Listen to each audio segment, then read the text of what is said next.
You ask Tiger to solve. This deals with linear equations with one unknown. The final result is x equals 25. Let's solve it step by step. Group all x terms on the left side of the equation. Subtract 2x from both sides. Group like terms. Simplify the arithmetic. Group like terms. Simplify the arithmetic. Group all constants on the right side of the equation. Add 13 to both sides.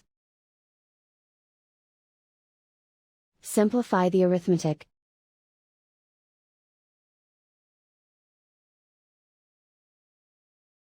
Isolate the x.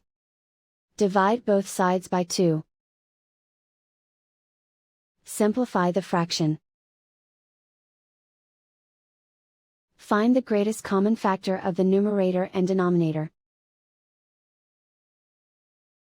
Factor out and cancel the greatest common factor. And so the final result is x equals 25.